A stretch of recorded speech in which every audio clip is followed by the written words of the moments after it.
ജീവിതത്തിൽ എല്ലാവരെയും തൃപ്തരാക്കിക്കൊണ്ട് നിങ്ങൾക്ക് ജീവിക്കാൻ കഴിയുമെങ്കിൽ കഴിയും, ഇല്ലെങ്കിൽ ഇല്ല. ജീവിതത്തിൽ എല്ലാവരെയും തൃപ്തിപ്പെടുത്തിക്കൊണ്ട് നിങ്ങൾക്ക് ജീവിക്കാൻ കഴിയുമോ? ഇല്ല. 100% ശരിയാണ്. ജീവിതത്തിൽ എല്ലാവരെയും തൃപ്തിപ്പെടുത്തിക്കൊണ്ട് നമുക്ക് ജീവിക്കാൻ കഴിയില്ല. പക്ഷേ നമ്മളൊരു കാര്യം എപ്പോഴും മനസ്സിലാക്കണം, നമ്മളുടെ വാക്കുകളോ പ്രവൃത്തികളോ എന്തായി മാറരുത്, മറ്റൊരാൾക്ക് ദ്രോഹം ആയി മാറരുത് കേട്ടോ. നമ്മളെപ്പോഴും മനസ്സിലാക്കണം.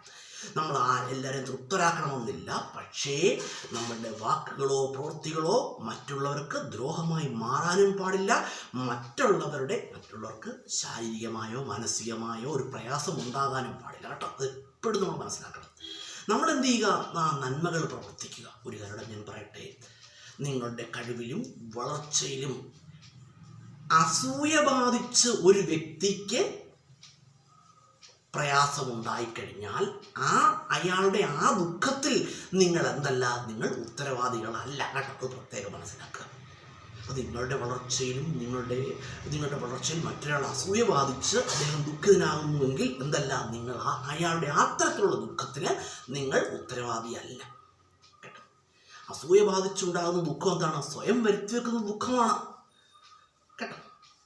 അത് നമ്മൾ മനസ്സിലാക്കേണ്ട സംഭവം.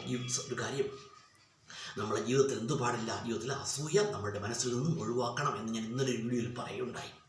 അതുപോലെ നമ്മൾ എന്ത് ചെയ്യുക? ജീവിതത്തിൽ നല്ലത് ചിന്തിക്കുക, നല്ലത് പ്രവർത്തിക്കുക. നമുക്ക് ചെയ്യാൻ പറ്റുന്നൊരു സഹായമാണെങ്കിൽ ചെയ്തത് കൊണ്ടെന്നില്ല, യാതൊരു കുഴപ്പവുമില്ല കേട്ടോ. ഒരു കാര്യം ഞാൻ നിങ്ങളോട് വീണ്ടും പറയുകയാണ്,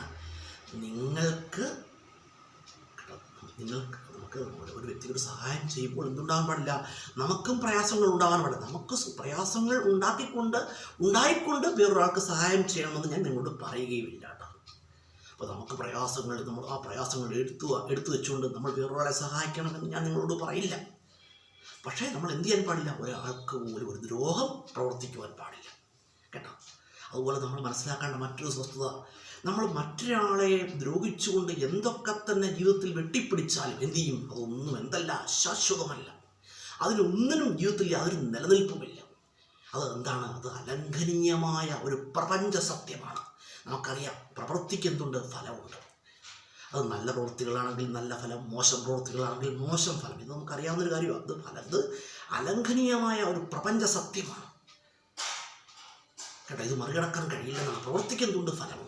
അതുകൊണ്ട് നമ്മളെപ്പോഴും ജീവിതത്തിൽ നന്മകൾ പ്രവർത്തിക്കുക കേട്ടോ. നമ്മൾ നേരായ മാർഗത്തിലൂടെ ജീവിതത്തിൽ നേട്ടങ്ങൾ സമ്പാദിക്കുക, നേട്ടങ്ങൾ ഉണ്ടാക്കുക, നേരായ മാർഗത്തിലൂടെ നേട്ടങ്ങൾ ഉണ്ടാക്കുക. അങ്ങനെ ഉണ്ടാക്കുന്ന നേട്ടങ്ങളിൽ നിന്ന് മാത്രമേ നിങ്ങൾക്ക് എന്തുണ്ടാവുള്ളൂ? ജീവിതത്തിൽ സുഖവും സന്തോഷവും ഉണ്ടാവുകയുള്ളൂ. അല്ലാതെ തെറ്റായ മാർഗത്തിലൂടെ നേട്ടങ്ങൾ ഉണ്ടാക്കി എന്ത് ചെയ്യും? ആ നേട്ടങ്ങൾക്ക് ജീവിതത്തിൽ എന്തുണ്ടാവില്ല? ആ നേട്ടങ്ങൾക്ക് ജീവിതത്തിൽ സുഖമോ സന്തോഷമോ പ്രദാനം ചെയ്യാൻ കഴിയില്ല കേട്ടോ. അതുകൊണ്ട് എല്ലായ്പ്പോഴും നന്മകൾ പ്രവർത്തിക്കുക. അതുപോലെ തന്നെ നന്മകൾ പ്രവർത്തിക്കുക. നന്മകളാണ് ജീവിതത്തിൻ്റെ അടിസ്ഥാനം തന്നെ. നന്മകളാണ്. ഒരു നിമിഷം പോലും വേണ്ട ജീവിതം മറിയുവാൻ.